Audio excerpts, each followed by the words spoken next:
I'm a little concerned right now about your salvation and stuff. How come you have not been baptized? Because I never got around to it, okay?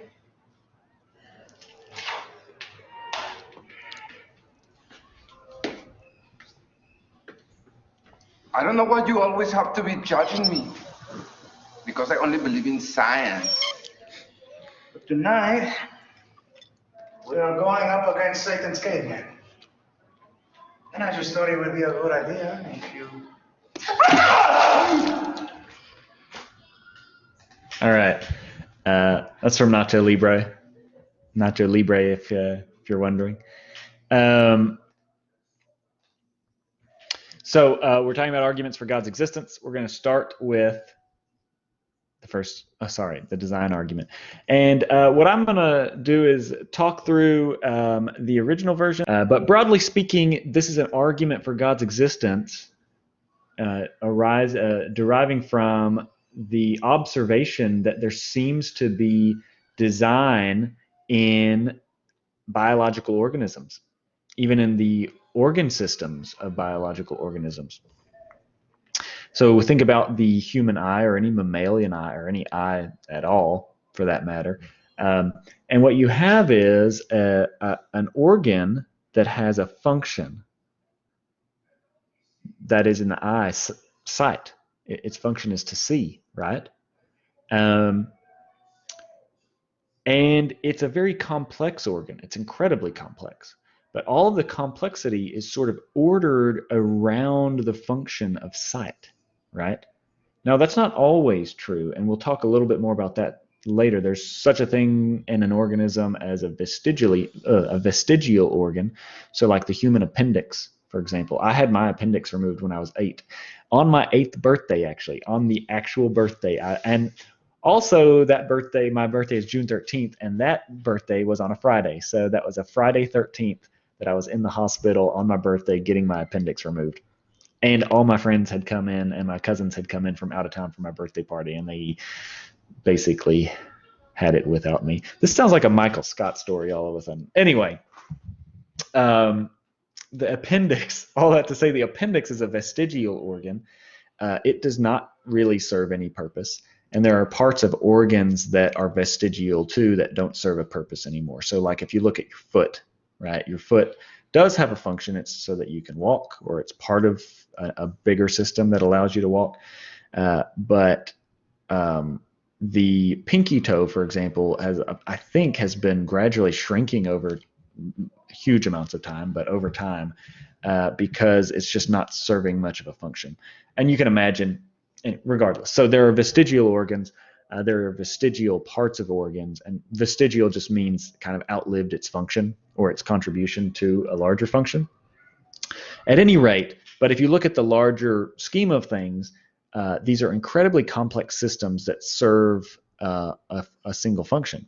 So what we're going to do is I'm going to call this function-oriented complexity, right? Because it's a complex system, but it's all oriented towards a particular function, or maybe a set of functions in some cases. I'm not totally sure. So let's work this as an argument real quick. And hopefully it'll be real quick. And hopefully y'all can read my handwriting. We'll see. I'm going to do some abbreviating just, to make it easier on me. There is function-oriented complexity in biological organisms. The best explanation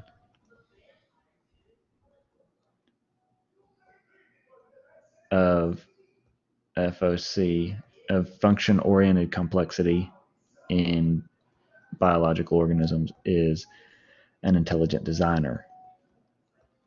Third premise, you should always believe the best explanation of your experience.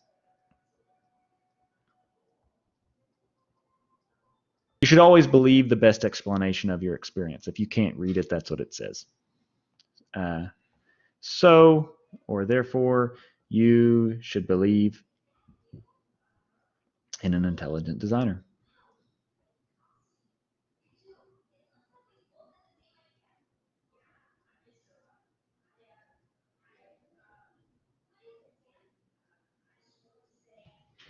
Okay, that's the argument.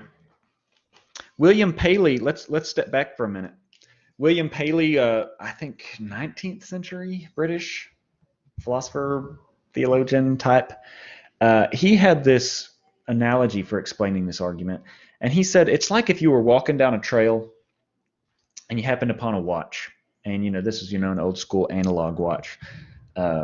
Probably really nice, probably a pocket watch, lots of gears and crap in the back that super complex, all serving a common function of telling time, keeping time accurately, right? And that's incredibly complex. I couldn't design that. Probably most of y'all could not design that. I don't know. I'm not going to assume anything about whether you're a watchmaker or not, but so you probably none of us could do that. It's very complex. It's very hard. It takes a very skilled, knowledgeable person to design a watch.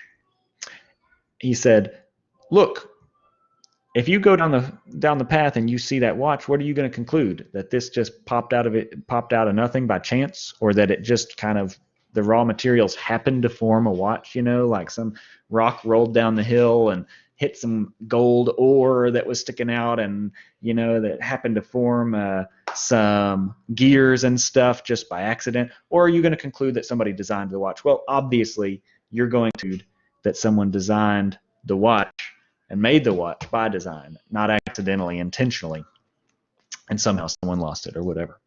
And similarly, he says, look around the world. Look at all of these biological organisms. They exhibit the same sort of function-oriented complexity. They serve a function too, or at least their organs and their bodies do. And they're very complex, in fact, more complex than a watch. So what should we conclude about them? We should conclude that they were designed by an intelligent designer. Okay? Now, so that's the argument. And in terms of objections to the argument, there are lots. But no one is going to object to the first premise. Everybody, regardless of whether you believe in God or you believe in ghosts or gremlins or you believe in nothing, Lebowski, is going to say that there's function-oriented complexity in biological organisms. Everybody believes in that. And similarly, nobody, I don't think, is going to deny three. I mean, you'd have to deny all of modern science to deny three. This is one of the basic insights of modern science. Come up with the best explanation of the data, of your experience, and believe that. But the objections are going to come in at premise 2, and weirdly in the conclusion in a weird way, and I'll explain that first, because I think these are the worst objections, actually. They're not the worst. They're not as good as the objections to premise 2. The objections to the conclusion go, well, look, we can't infer from the conclusion there's a God. All you've shown me is that we should believe in an intelligent designer.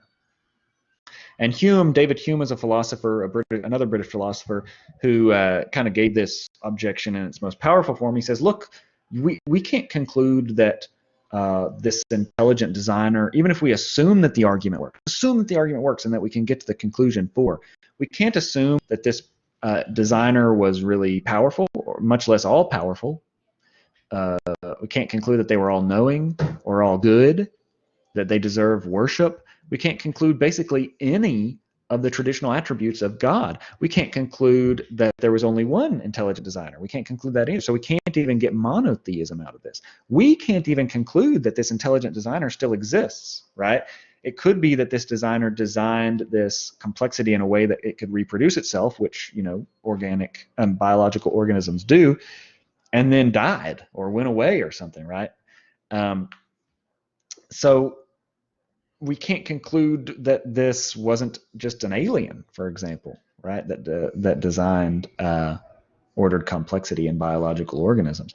So the objection is, yes, even if you can get the conclusion, that's not an argument for God's existence, basically. Now, I think this is a weak sort of objection, and here's the reason. I think once you admit that there's an intelligent designer of all biological life, it's really hard to deny that there's some kind of God. And that's a step in the right direction. Granted, we can't conclude monotheism based on this argument. Granted, we can't conclude that God is all powerful, although whoever did it would have to be pretty freaking powerful and pretty freaking knowledgeable to design this sort of stuff. But if we're trying to debate whether there is some supernatural being out there, some being independent of all biological life on Earth, then we've done that, right? We're at least a step closer to establishing that a God exists, right? That's not nothing, right? You can't really be a pure atheist after this argument. Because really, what's the better explanation, that an alien designed us or that a God designed us? And I think most people are going to say that God is a better explanation. So we're at least a bunch closer to an argument for God's existence, right? We haven't done nothing, right? But so I think those sorts of objections are bad. I think the best sorts of objections are objections to premise 2. And the most famous objection here is the objection from evolution. So generally the objection is that, no, there's a better explanation of function-ordered complexity than an intelligent designer. And in fact, it came after William Paley, which is why he didn't think of it. And Darwin came after Paley and gave his theory of evolution by natural selection, where you have random mutations and then natural selection acting on those mutations. I'm not a scientist, but this is my understanding. To produce ordered complexity over huge amounts of time. And so the idea is, without going into the weeds, which I don't even understand about evolution, we have an alternate explanation, which actually seems to be a better explanation than a theistic explanation, right? So the objection goes. And it doesn't require God's existence. Now, it's not an argument against God's existence, because evolution does not rule out the existence of God. There are all kinds of theists out there who also believe in evolution, and this is just one of God's tools for bringing about ordered complexity in the world. Okay, so the idea here is that evolution is at least as good of an explanation. In fact, people will say it's better, because think about those vestigial organs again. If we really had God designing function-ordered complexity, why would God design these systems with vestigial organs? And in fact, with lots of things that are bad about biological organisms that don't contribute to, in fact, not just don't contribute, but are like detract from goodness or life or survival. But that's to be expected on evolution, because it's not a perfect mechanism. It works imperfectly over huge amounts of time. Okay, so that's the argument. That's the original argument. And I think that I'm willing to grant that this is a good objection to premise 2. In fact, to deny it, I think you have to deny the existence of evolution. So I think that this is a good objection. But here's the thing, and I'll wrap up real quick here. I'm just going to suggest this as an argument. Actually, it's going to probably take me about 5 or 6 more minutes. So let's get away from this whiteboard. We'll come up with another blank whiteboard soon. The thing is, the design argument is about apparent design in the universe. And one feature that people used to think was an apparently designed feature was function-ordered complexity in biological organisms. But that's not the only feature of the universe that seems to be designed, these new proponents of the design argument will say. They'll say there are these other things. They're called the fundamental physical constants of the universe. Now, we're getting kind of beyond my pay grade here. This is on the playing field of theoretical physics, really. But the idea here is that there are all of these constants, physical constants in the universe that are not explained by other parts of the universe, but that determine lots of aspects of how the universe functions or whether it exists at all. Things like the strong nuclear force, the weak nuclear force, things like this. I think it's even a matter of disagreement how many of these constants there are and whether some can be reduced or explained in terms of others. But generally, there are at least several of these things that are set at a certain quantitative value that could have been set vastly differently. And third, that if they were set much differently at all, life could have never existed, or possibly the universe, or maybe even matter, could not have existed.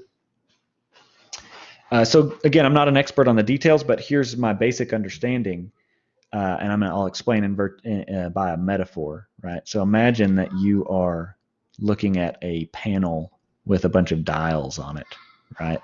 I'm going to draw out 7 just for the hell of it. And they're set at a particular value. This one's set at 342, for example. And it goes from 200 to 1,000 by increments of 1. This one's set from 1 to 99, going by increments of 1, and it's set at 63, and so forth. And it turns out that this dial right here, this first one, has to be set between these two narrow poles in order for life to ever develop. It has to be set between, let's call it 340. Again, these are just made up numbers. This is just for the sake of the metaphor. And 344. This one, same thing. It has to be set between 60 and 64 in order for life to ever develop. And it's actually true for every single one of these dials, right? I don't need to draw it all out. I don't know why I drew 7, honestly. So it turns out that you could call this, each one of these dials is set in a Goldilocks zone. It could have been set vastly differently, but it has to be set in a very narrow zone for life to ever develop. And it just so happens that all of these are set in this narrow zone. Proponents of this new design argument say this is incredibly improbable by chance. There's only one universe, they assume, and what are the chances that with one shot, all of these physical constants just happen to be set in the Goldilocks zone for life to develop? Excuse me. But if you assume an intelligent designer who wants there to be biological life and who wants there to be a universe with matter and stuff in it, it's not surprising at all. Of course you would set these dials in this zone, right? So if you walked into the room and you saw these dials set like this, you'd assume, oh, okay, somebody wants to make life, right? You wouldn't assume, oh, that's just how it came from the factory, right? They just kind of set them randomly and this is where they're at. It'd be like, oh gosh, what's a good analogy?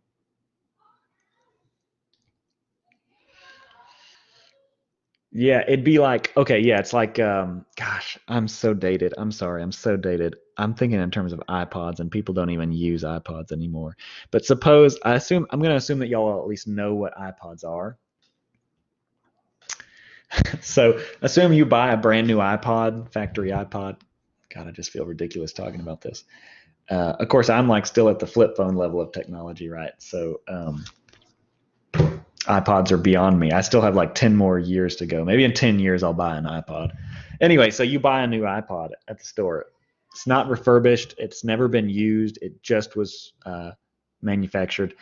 And it comes and it has all of your favorite music on it, like, and none that you don't like. It's just exactly all of your favorite music. You'd think, that's weird. Would you think that's a weird thing to happen by chance? Or would you think, oh, dude, somebody got this before me and like maybe they were giving it to me as a present? I don't know, but somebody who knew me got this and put these songs on it. You'd think the latter thing or something like it. You'd definitely think something fishy was going on. Someone by design did this. It didn't happen by chance. Similarly with the knobs in the room, and similarly, to get away from the analogies and into the actual heart of the matter, with the fundamental physical constants of the universe. The proponents of this new design argument say it's incredibly unlikely that this was happened by chance, and there's really no other explanation besides there being a God or an intelligent designer. Or, again, same problems with the conclusion as before. There could be several. They need not be all powerful. They need not exist anymore, etc. But we have to conclude that at one point there was at least one intelligent designer. And just to wrap up real quickly, this is not the end of the discussion. Some people will come back and say, oh, there are alternative explanations besides an intelligent designer. It could be that there's a multiverse. That is, that there are many, many, many universes. There'd have to be a lot, right?